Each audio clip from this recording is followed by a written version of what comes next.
Druids, guardians of grass who speak for the trees, summoners of rabbit hordes and moonborn animorphs, because on all levels including physical, they are a wolf. And in D&D, they are absolutely fantastic at combat for a wide number of reasons. Half of their spells either create more combatants or directly affect the battlefield, while their core thing is turning into random animals and joining the stampede against their foes. So I wanted to run a combat sim to show off some of their battle tactics, while also showing you kind of how their little skill set works. Let's kick it off by making the Druid, slapping him down in nature and bringing in some nasty little stinkers that straight up don't fuck with his vibe. I present to you Tombadil Loraximus Jr. I, guardian of the sacred grove of Gooners, and our hero for this video.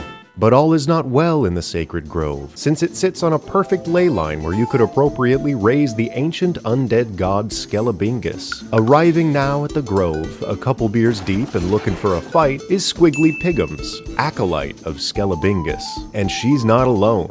Flanking her is a small number of undead lackeys. After shouting one too many slurs about trees, Squiggly Piggums forces the hand of Tombadil.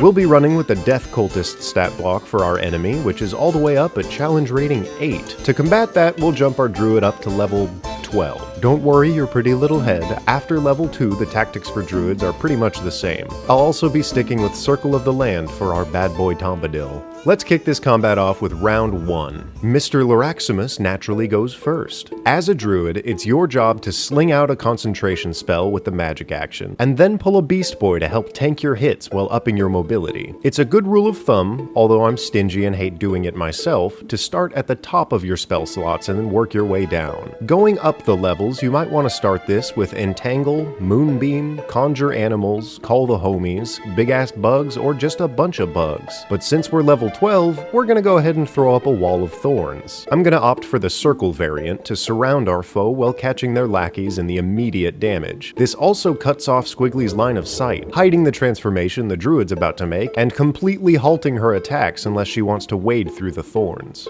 Let me ask you something really quick. Would you rather have a table or a table? The correct answer? Tables. Today's sponsor, Tabletop Table, opens up space at your game nights by adding a raised space, creating little pockets for drinks and dice and accessories below, while also keeping the game board at the center of attention by raising it. It's also really easy to fold up, drop in its travel bag, and bring it somewhere else. Here I am on a journey with my table. Here I am enjoying charcuterie and nature. Here I am back at home with my table doing a puzzle, then scooting it out of the way for later. Here it is being abused by my cat's ravenous hunger. It comes in 2 models, has a bunch of accessories, is really easy to set back up, it's great for a wide array of games, and it's on Kickstarter right now, so go check it out in the link below. Thanks again to Tabletop Tables for the sponsorship and this crazy little table. Tables! Okay, back to it. At 7d8 damage, with a couple of high rolls, we get 38. That's a good old few insta-kills, gotta love those. Now that he's concentrating on something that heavily messes with the battlefield, Tombadil's going to Wild Shape. Giant Spider is one of the best options for a transformation past level 8, and the climb speed lets him maneuver up or around the wall without actually entering it, so he can stand on top of it but avoid taking damage. He'll then begin creeping over to his poor victim Piggy, handing them their first turn. Our cute little cultist has 2 options. Wait for the Druid to enter their own thorns, losing their turn, or just accept the damage. And we're here to kill, so Piggly bites the bullet, somehow passing the saving throw with an 18, only taking 14 damage before coming face to face with a big-ass spider on the other side of the wall. The Agent of Death raises the least effective weapon on a battlefield in their hands, a whole-ass scythe, and swings not once, not twice, but thrice, getting a fucking nat 1 on the first roll.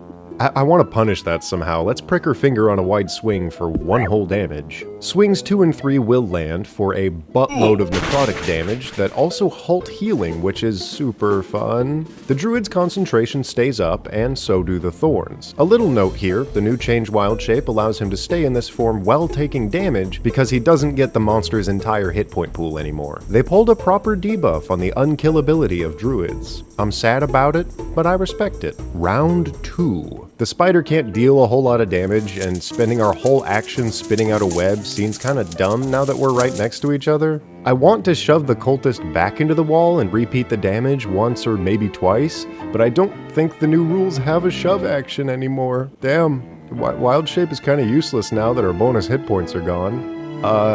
Tomadil Laraximus, go ahead and return to your true form. Perfection.